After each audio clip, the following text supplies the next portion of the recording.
Talent. In today's world, the only scarce resource is talent. There is one scarcity. As many of you know, here in Silicon Valley, 50% of our CEOs came from somewhere else. Pretty amazing. Maybe even more amazing, if you look across America, 40% of the Fortune 500 have CEOs that were either from an immigrant or their children. In other words, without these people, the United States would not be, probably, the leader in innovation. The energy, the passion, the commitment, the ideas they bring is really fundamental to who we are and the success that we have. I was talking with John Hennessy, and he said, you know, of the Stanford foreign students, it used to be that 75% would stay here and 25% would go home. But now it's just the opposite. Now 75% go home because they have opportunities there. One of my Indian friends, Deepa Mishra, I was talking to him, he's forming a company in Bangalore, and we Skype each other all the time. It's great fun. And he said in passing one day, you know, this is gold rush time in India. He said, I had to be here. The opportunities are everywhere. Crazy hard. I mean, they have every problem in the world, but the opportunities are there, and they know it.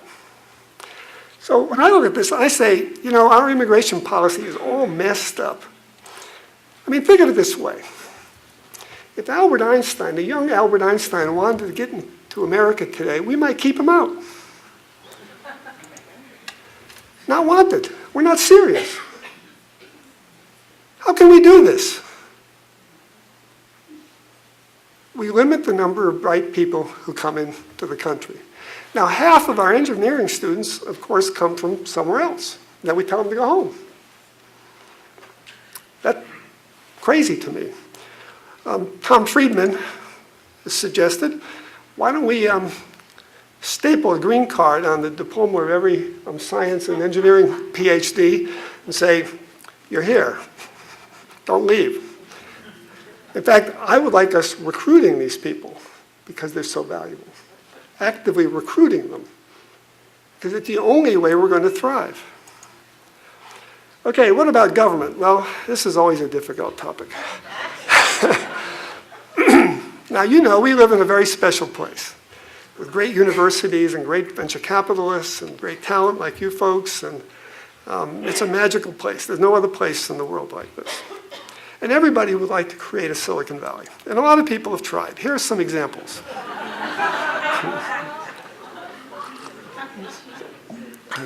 This is my favorite.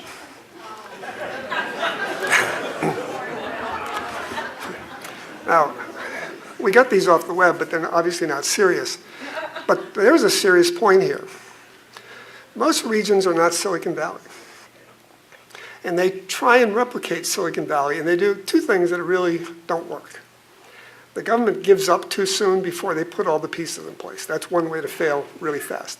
The second is, if you don't have some asset like venture capitalists, it takes too long to build it. Why don't you borrow it?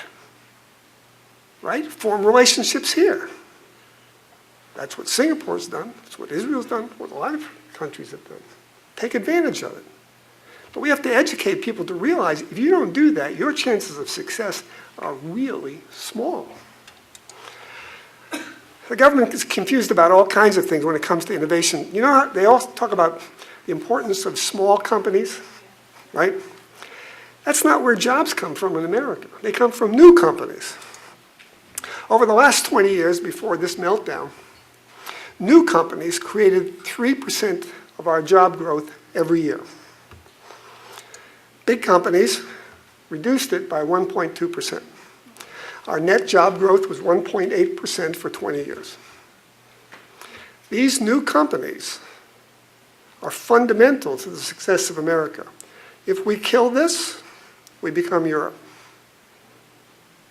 No new jobs. We can't kill this. And unfortunately, the government's doing a good job.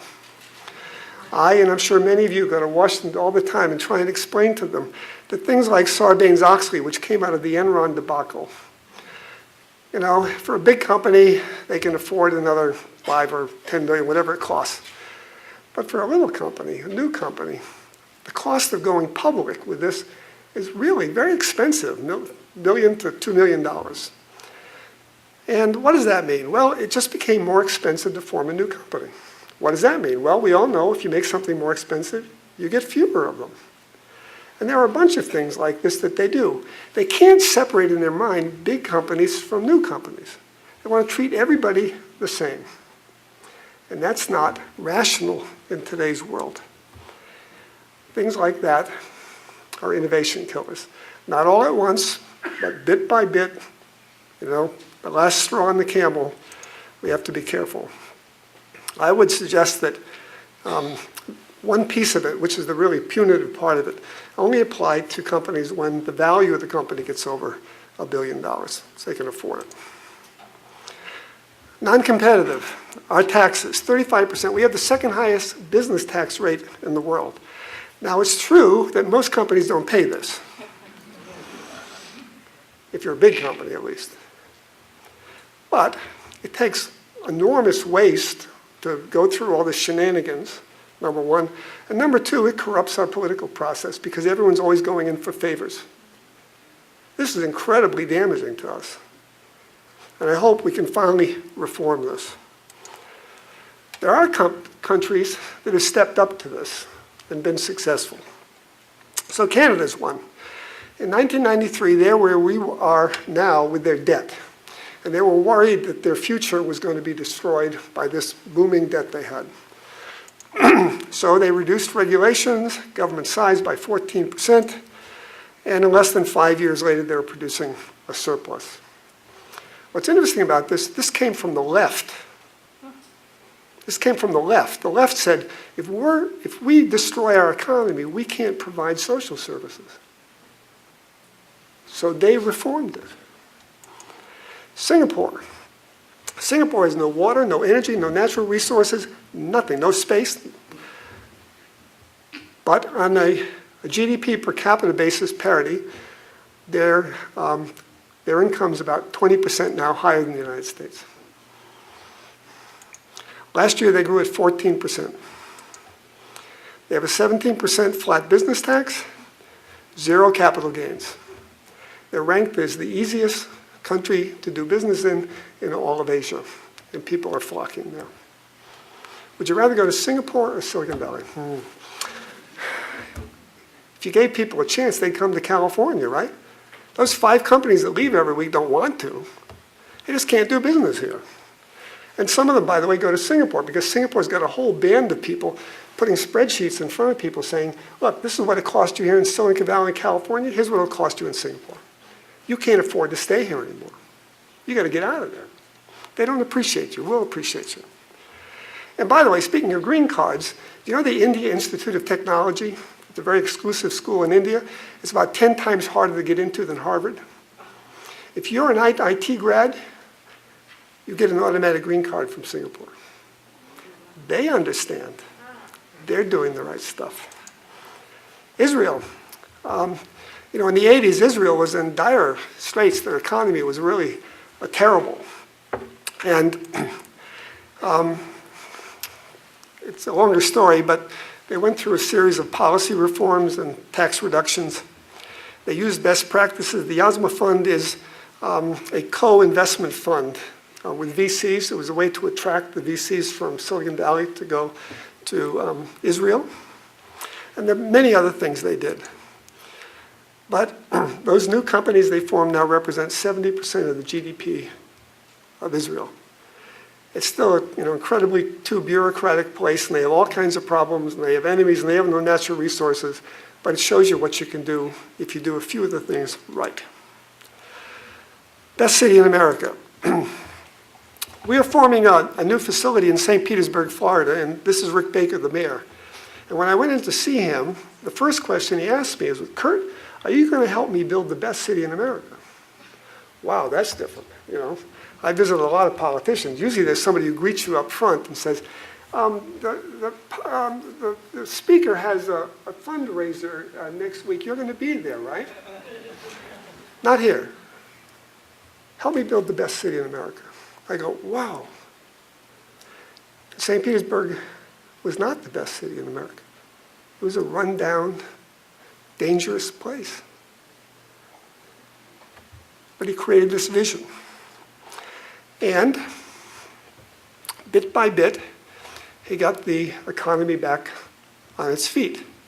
In fact, when he ran for re-election, he got 73% of the total vote and 90% of the predominantly African-American part of town. Now, Rick Baker is a conservative Republican. He got 90% of the predominantly African-American vote. How did he do it? He kept his promises. He delivered. He cleaned up the garbage. He cleaned up the graffiti. He built low-income housing, but he put duplexes on the front of it with one rule: no drugs. It just goes on and on and on like this. And he didn't invent any of this. These are all best practices. He just learned them and said, oh, let's do that here. And he wrote a book about it called Seamless City. It was a great book, which I recommend to every politician I get to see. And in 2009, he was voted Mayor of the Year, which he richly deserved, and he should be a national hero for what he did. And of course, he's not an interesting story. So what I've shown you is some examples from all over the world with different cultures, different environments, different political systems.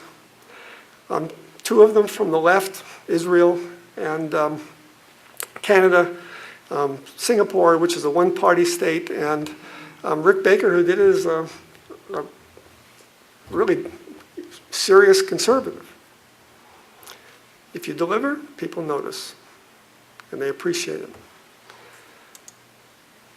Unfortunately, if I were to give America a grade right now, I'd give us a C-, because the Rick Bakers are rare and few between. They're not in Cleveland. They're not in most of our inner cities where they need them the most. And we need to help change that.